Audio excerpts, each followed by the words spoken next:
4 days down and 4 to go in the AFL trade period, and we're just starting to get a little bit of a great idea of the landscape, but there's still lots of big deals to get done. This is the Fox Footy podcast. Ben Waterworth with you alongside two of our trade news hounds, Ben Cotton and Will Faulkner, and the pick 77 back in the 1994 draft as a 16-year-old Ben Dixon. That was a long time ago. Diamond in the rough I was. 77. So you get drafted as a 16-year-old in 1994, spent, 2 seasons on the edge of the Hawthorn list? Cutting my teeth, almost delisted. And then I'm a great talker. I convinced them to let me stay. And they got 200 games out of me. Yeah, and very nice. Do you know who another pick 77 is? Who? No one. Really? I am the best 77. You claim Draft to doesn't go that far anymore. Pick 77. They always pass now. 77 pass. I think there might only be 60 picks this year as well. Market So areas. you still live on in folklore. Great to have you on board. Ben, you're going to explain first. I suppose it was a bit of a bombshell today. Lecalia and St Kilda pulling out of Lecalia because they have been linked to the Giants defender all season, basically. Yeah, very much so. This is the story of the day and maybe the story of the trade period in some regards, if this actually does happen and they no longer pursue him. So, as you mentioned, they've been into him for months. They've been courting him for a couple of years. They were linked to him 2 years ago. So, they've been wanting him for a long time. This was finally their chance to get him. And now that it's come to negotiation time, they've pulled out. So, we don't know exactly what's happened at the moment. Is it that they weren't prepared to get rid of this future second-round pick? That's what some are saying. Or is it that they couldn't get all this money out? That's, I guess, the other potential theory of what's happened, because they've been busy, they've been recruiting, they've brought in Liam Ryan, they've brought in Jack Silvani, Tom De Koning and Sam Flanders. So they've brought all this money in. Callum Wilkie's contract got upgraded. I just wonder, the conspiracy theorist in me, if they've gone, this is too much, we can't afford to do all this, conversations were too hard with the Giants, we can't do this anymore, and they've pulled out. But as you point out, Fork, on Monday, Graham Gubby-Allen, in that very intriguing press conference, has to be said on Monday, essentially alluded that they were confident they could get it done. Yeah, he did. So to the wider group of us that were there on Monday afternoon, Monday morning at Marvel, he didn't say anything. He wasn't asked about Lecalia, and then he spoke to AFL Media straight after, and he said the words, Dicko, we'll get it done. They're going to get Lecalia done. So something's changed in that last 72 hours. I'm not sure what it is, but it's opened the door for a plethora of other clubs. There's a lot of unknowns, but it's not the best look on the outside, is it? Oh, it's not really. When you commit to someone, obviously non-binding, but when you say, we're going to give you this much money, Giants go, we can't match it, all the best, and he says his goodbyes, and then you turn around, in the early stages of the trade period and you go, well, we're not going to get this done now and we're pulling out. That doesn't look good. The optics of that's not great. And when you consider Gubby coming out, which I love Gub, and he comes out and goes, we've got plenty of money. If the money's the barrier, then we've all been fooled, haven't we? Is there anything in the Jack Steele conversation here? Because they want to try... Well, they haven't explicitly said this, but there is an openness from St Kilda, I think, for Jack Steele to explore his options. Is there a sense, guys, that if Jack Steele was potentially... that salary is off their books, that it might help them get Lecalia? I reckon so. The two that have been mooted to be traded are Rowan Marshall and Jack Steele. We know negotiations between Geelong and St Kilda for Rowan Marshall are sort of at a bit of an impasse, bit of a standstill. We don't know exactly if that's going to happen or not. And Jack Steele, frankly, at this point doesn't have any notable suitors, or that there's nothing happening in that space. And apparently he wants to stay at St Kilda. That's what we've heard the whole time. So, as I mentioned before, you upgrade Wilkie's contract, you bring all these guys in, maybe something had to give at some point and someone had to go, and maybe that is Lecalia. Can I throw another theory in? That there's discussions in the back end of another player that's probably more experienced, that can go into defence, that the money's better spent on, that we don't know about yet. So are we looking at a curveball coming, a little twist in the trade period with the St Kilda defence? We've heard Jordan De Goey's name get sort of rumoured about, that maybe he's getting dangled around by Collingwood. We're hearing Sam De Koning, maybe it could be available to some extent. So there could be a curveball. There's still 6 days to go. There's plenty that could still happen. You know how many conversations happen in the back room. So we're not privy to any of it. We just speculate a lot of the time. But based on that decision, I reckon there's still a twist to come. Just on Lecalia, because it does open the door now for potentially other clubs to get involved, Fork, if they want. Can you see him fitting at any other team? A lot of them. I've been quite big this year on North Melbourne. I think he's someone that North could use very well in their defence. Brady Rawlings came out and said on Monday at the same press conference that they're not really interested in getting a key defender this trade period, so maybe they're not too keen on Lec. I don't know if their mind changes now that he's become more available than what he was before.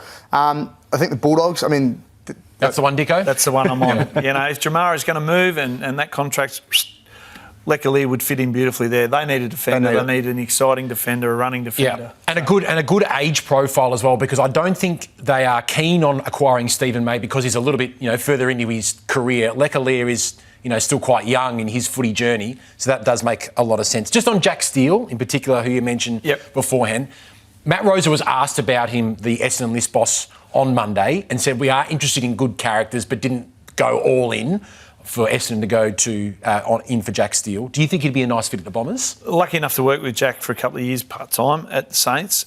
You will not get a better character, man who sets standards, trains hard, does everything right, a true leader. I think would be fantastic where Essendon are at right now with their young group.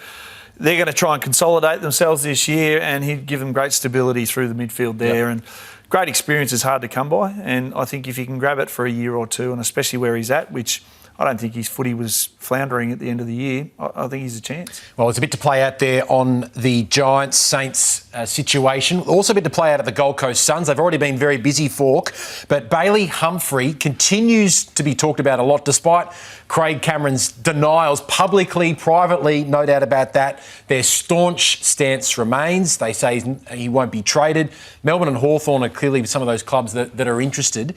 But they, I think, are very aware of the Suns' stance. They are very, very aware. I think Craig Cameron must be driven absolutely insane. The number of people that are asking him about, hey, Bailey Humphrey, what's he doing next year? And Bailey's been playing a few cards behind the scenes and publicly as well. We've seen him meet with a couple of clubs. He's made it pretty known that he wants to be traded without saying those words. But if there was one list boss I believed on Monday, it would have been Craig Cameron. We are not trading Bailey Humphrey. His stance had not changed. I don't think this is one where he's playing hardball to try and get something done behind the scenes. I think he's adamant that he's not going anywhere. But obviously, if you're Melbourne and you're Hawthorn and you have a player coming to your doorstep saying, hey, I want into your club next year, they're doing their due diligence. They're going to try and make it work, but I just can't see it happening. Is there a Victorian-based club that needs Humphrey the most, Dicko, in terms of Melbourne, Hawthorn and Collingwood are the three clubs that have been strongly linked to him the most? Carlton, early doors, but it doesn't look like that's going to happen. But out of the D's and the Hawks and the Pies, who could really do with Bailey Humphrey most pressingly? Well, Melbourne, really. They're going to lose Petrarca, Oliver. Yep. I mean, Hawthorn are probably chips in on merit, so I don't think you're going to get Bailey Humphrey done as well. But, Melbourne come in now. Stephen King, he saw a new game plan. He's almost going to start from scratch. Bailey goes on that trajectory. I think from Collingwood's perspective, they're not that active at the moment. But they're big on players, not picks. So, a young guy comes into that footy club, you're probably going to get a year or two out of their window and then it's closed. So I think Melbourne. So it's a good segue into the Pies, BC, who we know have been central to trade period discussions for the past couple of seasons. As Dicko mentioned, pretty quiet, has to be said, so far. Should they be more active? Yeah, it's a tricky one for the Pies because I think they're a bit damned if they do, damned if they don't. Like, they've been very aggressive in the past and a lot of people have been critical of them for potentially going too hard and loading up on this list that they've got. And we know that they've traded future first for Lachie Schultz and Dan Houston, so they don't have a first-round pick in this draft. That leaves them with less capital, I suppose, and I guess their link to Clayton Oliver I saw as a little bit of a desperation move. Like, they can't go... They're trying to go shopping for $10 players with $5 notes, basically, to sort of draw a comparison. So I think they are limited and they have to sort of work around the edges. We know that they want Jack Buller. He's going to be a replacement for Brody Myercheck, so that sort of shores up their key forward stocks. And then how do they get involved elsewhere to try to get sort of a cheaper kind of budget player to bring in? And potentially that could have been Clayton Oliver. That seems unlikely. It feels like he's going to go to the Giants. Jack Steele, who Dicko spoke about before, I think would have been a pretty good target and someone that could kind of help build out their midfield a little bit. Nick Dacos is desperate for help in there. So I think Collingwood is very aware that they need to improve their list, but they just don't have all the toys right now to make it happen. And I think they're also probably in the back of their minds gearing up for next year when Zach Butters, Ben King, some of these big dogs become available. They want to have all their chips in next year to make that happen. This is where your pro scouts at the club, that's when they earn their money. Because you've got to find that money ball player. You've got to find that speed in the midfield. No disrespect to Collingwood, they're up there again this year, so you can't criticise them in any way. But Pendlebury goes another year, Steel Sidebottom goes another year. These guys through the middle of the ground, like you need to get some young youth, speed around them. So finding that player that's not getting an opportunity at another club, and it's not going to cost you a lot, but you can actually inject them into your midfield, because that's where I reckon they need their biggest support right now. And Collingwood are not going to land, as you said, they're not going to land a big fish right now with the capital they got. I like that, $10 and $5. But yeah, I see them right now. This is the Pro Scout where you can find someone who's not getting an opportunity that you can put in there and it'll work in your system. And they have to find those Moneyball picks as well, because since 2018, they've only had one top 10 draft pick, and that was Nick Dacos as a father-son. Handy player. A very handy player, no doubt about that. But they've gone down the Sydney-Geelong route where they have been going for the constant top-ups, and it's worked as well, and Collingwood had one of the oldest list profiles this season that we've ever seen. But they haven't been all in early on a draft for quite some years as well. So you just wonder how it's going to play out in the long term for the Pies. Yeah, I mean, it's a gun-ho strategy. It's players, not picks. So you know where they're going, what they're trying to do, and if they're not active in this period, you know, with their $5 note and they don't land one, you know, it's going to be an interesting time for the Collingwood Footy Club. Just before we let Dicko go, Will, the big three still haven't been done. Zach Merrett, Christian Petrarca and Charlie Curnow. Has there been much movement here at all? Not a lot. I think this would have been paying very low odds at the start of the trade period for these to be going through in the second week, if they go through at all, these three deals. If you had to rank them from least likeliest to most likeliest, I would go Curnow. To the point where I think you need a conspiracy theory to get Curnow. So the conversation we were having before, I think if St Kilda were looking at Sander Koning behind closed doors and getting him to play with brother Tom, trading away a future first pick to Geelong might get them to the table with Charlie Curnow at Carlton. But that's for a different conversation. I think that's the least likely side, Charlie Curnow. I think Merrett sits in the middle there. And then you've got Petrarca, I think should be pretty easy, all things considered, and comparative to the other two. I'd have them the other way around. I think the Merrett one, just optics-wise and what Essendon is going to want, I think is a lot harder to gauge how that actually happens, whereas Sydney sort of has the pieces to get the Curnow deal done. It's just a matter of how much they're willing to go. How far do you go to get the player? And what I like about the Essendon-Hawthorn scenario is Tom Petrarca sitting right in the middle. He is. Well, he you know, Essendon said, we're not entertaining anything unless it's, you know, of value. So Tom's in the middle saying, right, Hawthorn, you've got to come up with your best picks because it's not players. They're not giving up any A graders. Like, that's not going to happen. So how they get those picks is going to be fascinating. Just one on the Blues. Will they potentially be a better team next year without Charlie Curnow? They load up on points for next year's draft. Cody Walker's their father-son gun, who's, I think, in the top 3 prospects next year. Maybe they can snag a player out of the Swans. Ollie Florent, Justin McInerney, Will Hayward, maybe the best result there.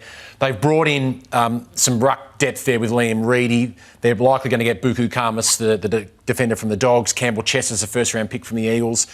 Harry Mackay might play better footy with Charlie Curnow out of the side. He did that as a Coleman medalist a few years ago. How do you see the Blues placed potentially without Charlie Curnow next year? I think they should be going for Jed Walter. Like, if Jamara's going up to Gold Coast, that's a jam-packed forward line. Yep. You know, Ethan Reid's playing ahead of Walter. You got King ahead of Walter. Jamara will get ahead of Walter. So where does that leave Jed in his development? And the Gold Coast Suns didn't play in any finals this year. If I was Carlton, I'd be going straight for Jed Walter and say, righto, let's build the next Charlie Curnow into our future, and we know what potential he's got and where Gold Coast hold him, so have a crack. Yeah, we know the Suns have been pretty staunch, haven't they, BC, that they are going to keep Jed Walter, but Jamara does come in, things can change. Yeah, and I think that's all part of the strategy from the Suns bringing in Jamara. Like, there is a little bit of talk that Jed Walter is maybe not unsettled, but he's the sort of player that might decide to move on at some point. I think he's the sort of guy that would like to be playing in front of big crowds. That's what someone once said to me. So maybe it is a bit of a contingency plan bringing in a Jamara. They've got Ethan Reid there as well. They are stocked, and I think Carlton maybe asked the question of Ethan Reid, or there was some level of interest. So he's a great player. He just needs opportunity, doesn't he? Yeah.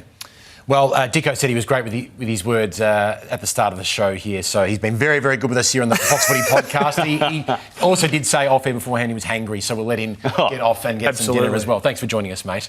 We'll come back with Australia's favourite segment on the other side of this. Yes, another large edition of Fair or Fast, starting with BC. Yes. Secret training picks, rounds of golf with Bombers stars. Is there genuinely a world in which Zach Butters gets traded this year? Fair or farce? That is a farce. I think if Zach Butters is in another room or breathing in the same oxygen as anyone that's from another club, certainly Victorian clubs in this next few weeks, I think people are reporting it. So I don't think Zach Butters is going anywhere. We know he's out of contract next year. He's a free agent next year. I think he's definitely going to go this time next year. You reckon? I think so. I think that's the feeling from everyone. I think even people at Port Adelaide might even be privately conceding it in some ways. I think it's just a matter of getting to that end point, getting to where he wants to go. It won't happen this trade period unless someone absolutely bowls Port over with a great offer. But yeah, I think Geelong and the Bulldogs are the two front runners at this point, and they will be. I think another layer to this trade period, guys, is that clubs will, certainly Geelong and the Bulldogs, will want to be preserving their draft hands next year to make sure they've got the best package available to get Zach Butters, but there will be 8 other clubs in Victoria doing so. Do you feel the same? Do you think Zach Butters won't be there? Yeah, I concur with BC and the two clubs as well that you were speaking about being interested, Geelong and the Western Bulldogs. I think they're definitely the front runners, and that's the green light or the positive. If Geelong don't net Curnow this trade period, is they still have the assets to go after Zach Butters next year. Speaking of Port Adelaide stars, Fork, Ivan Soldo still has juice to squeeze from his AFL lemon. Fair or farce? I think it's fair, but he hasn't had a look under Jordan Sweet since he's been at Port, and. That's kind of surprising that Sweet sort of overtook him. We know they came in at the same time. When they both came in at the same time, it was Soldo who was seen as the number one ruck. I believe he started as number one ruck, and then he was dismantled probably a third of the way through their first season at the club together, I think. Ivan expressed a desire to go elsewhere around this time last year. Nothing came of it. St Kilda specifically? St Kilda specifically. Can't see that happening now with Tom de Koning in the box seat there and Marshall technically on their list. Even though Max Heath goes today and they want a bit more ruck depth, or does he want to be the guy? Maybe, but if you're doing it for money, you might move to St Kilda because it's another playing contract. You might get another year than what you do at Port, but I don't know where else you'd go. I mean, Eston's the one place that I'd say you have a free hit. Todd Goldstein's not there anymore. Nick Bryant's out for the first 6-7 weeks. Sam Draper's gone. Vigo Vicentini's still quite raw. I think you can have a look at him for the first 6 weeks. Brian comes back, and if he's any good, you keep him on your books. What about Geelong? If Geelong could guarantee that they could get Soldo, if that meant they could get Curnow as well, because it seems really hard for them to get Curnow and Marshall. If getting Soldo was your ticket to also getting Curnow, is that something that you would look at if you were Geelong? Because they have a history of, I suppose, not investing or paying up for ruckman. I feel like Soldo kind of falls into that basket, but it's still a solid player. Yeah, it's a safety net. I mean, Toby Conway's been gone through the injury works the last few years, so again, it's another player that they can use. I'm interested as to how they'd make that work, though. What would Soldo have to get Curnow? I don't know. No, just in terms of if they got Soldo, they could preserve more of their picks, whereas if they get Marshall, Geelong gets Marshall, it's going to be very hard for them to get Curnow as well. I just wonder, is that a backup plan for Geelong for an avenue to get Charlie Curnow? Because that's probably not going as smoothly, the Marshall-Geelong discussions probably is what we thought. No, and now that the Giants, now that St Kilda's pulled out of the Lecca-Lear situation, does that affect things as well? Does that mean that they're more likely to hold Marshall, knowing that they could probably afford to pay him? It's going to be fascinating. While you've got the new ball there, BC, Riley Sanders seems bound for Tasmania in the future. Fair or farce? Fair. We know Tassie currently right now doesn't even have a guarantee that they're coming in there. It's hinging on the stadium, but if they do come in as expected in 2028, I think their two main targets would be Riley Sanders and Colby McKercher, who just re-signed recently. But I still think they'll be the two guys that they want the most.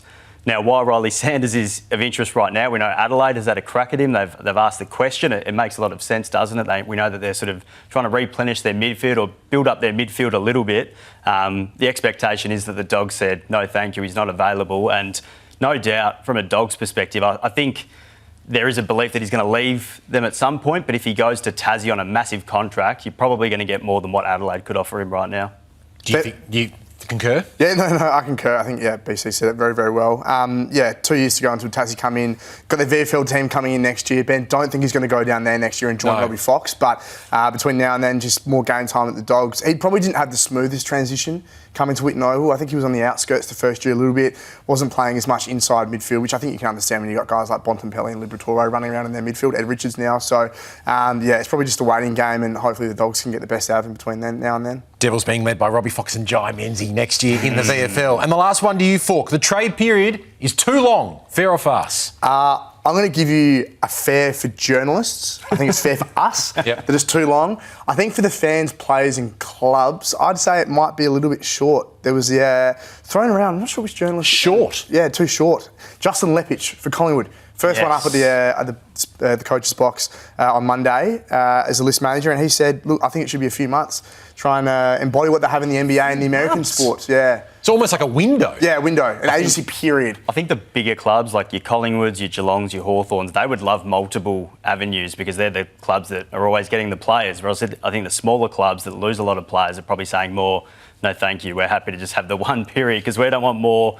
Options for us to lose players and for other clubs to get stronger, probably more to the point. Yeah, no, the way he spoke about it, almost as if it was going to be in season as well. So maybe, in terms of replacing injuries and stuff like that. So, yes, I think fair for us, though. Well, I think the vocal minority on socials in particular would say that it is too long already, but I think the quieter majority, considering that the interest that we see every day in player movement, would say it can go as long as it does. Click. And the live trade chat, of course, the loyal followers. Live trade chat goes off. We love getting engaging. some very interesting questions, it has to be said, at the moment. Just a little bit of draft stuff. So I was at the draft combine on the weekend at the moment, and we know that Oscar Allen coming in has given West Coast picks 1 and picks 2. Some out there would say it's essentially a priority pick for West Coast, how it's worked out, but it's been linked to, this deal has been linked to West Coast and getting pick 2 all season. What do they do? I think Willem Dersmere is a very good chance now to go to the West Coast Eagles, probably with pick 1. I think he has emerged as probably the most bankable prospect of the draft pool this season, the brother of Zane, of Yasmin and of Xavier. So I think he's a good chance to land at pick 1 there. Pick 2 could be Cooper Duff-Tytler from the Calder Cannons. But in and amongst pick 1 and 2, we could see a couple of bids. So there's a couple of Suns academy players in there, in Zeke Hewlin, the brother of Bodie Hewlin, and Dylan Patterson. We don't play favourites, but he is my favourite player of the draft pool as well. As if you remember Chris Yarran from back in the day, yes. A very explosive sort of halfback flanker, wing, potentially forward as well. Dan Annable could walk into Brisbane's next midfield next year. Brisbane Lions academy player. He could also get a bid sort of in that top 5 there as well. And there's a couple of bolters, a couple of players to watch out for. Sam Grill, spelt Grlj. So can we buy a vowel? No. Sam Grill, who has an incredible athletic profile. So in the 2 kilometre time trial, he ran it in 5 minutes and 59 seconds, which was second overall in the combine. And then the 20 metre sprint the next day, 2.926 seconds, which is ranked 9th in the combine. You don't often get an athlete coming in who has the profile of a great combination of speed and endurance. Midfielder. I think there's a chance that he goes with one of Richmond's first 2 picks if they hold it. He's really sort of come from the clouds a little bit. And then there's Oscar Taylor as well from the Eastern Rangers to watch out for. He was one of the best performers at the combine. He had a 2.823 second 20 metre sprint. So 1 for sprint and 2 for agility. So a couple to watch there. So it's all starting to play out. No, absolutely. Some good slow and fast twitch fibre muscles. Yes. Sam, by the sounds of it. If Year 9 Health and Science told me anything. Any sliders this year at the moment, Ben?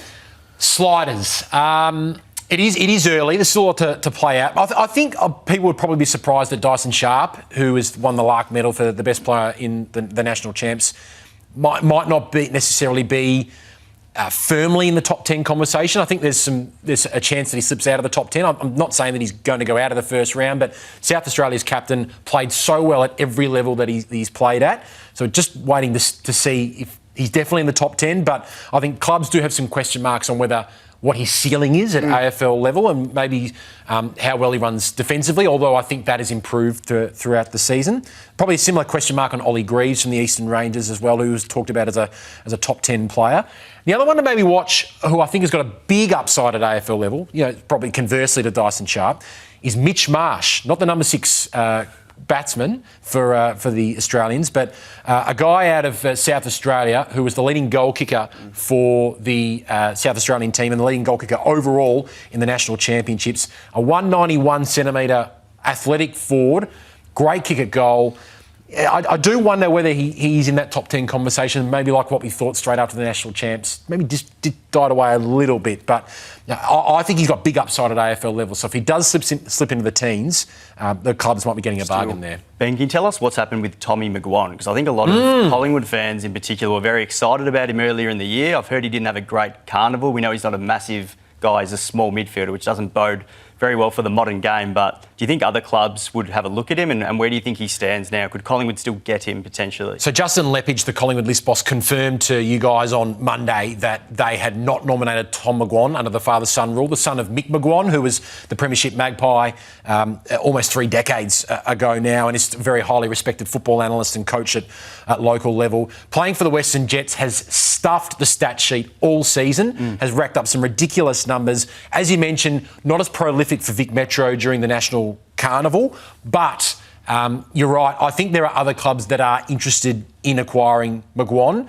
in the national draft. I think Collingwood would have some interest in him if he did get to the rookie draft, but I think McGuan has got interest in the national draft, which goes across the 20th and the 21st of November right here on Fox Footy. So, I think there's a chance that he might not be at the Pies next year. I think he gets picked up. I think he's on an AFL list next year. But, it's not looking as likely that it would be at Collingwood. Can I ask one more question? Picks 1 and 2 for West Coast. There's talk of them potentially splitting pick 2, and if there's a Godfather offer for pick 1, they might give that one up. Dersma and Duff Tyler, are they exactly what West Coast need right now, looking at their list? Is it enough for you to say, no, West Coast, like, we are not splitting pick 1 and pick 2, we're keeping them, we're getting Duff Tyler, we're getting Dersma?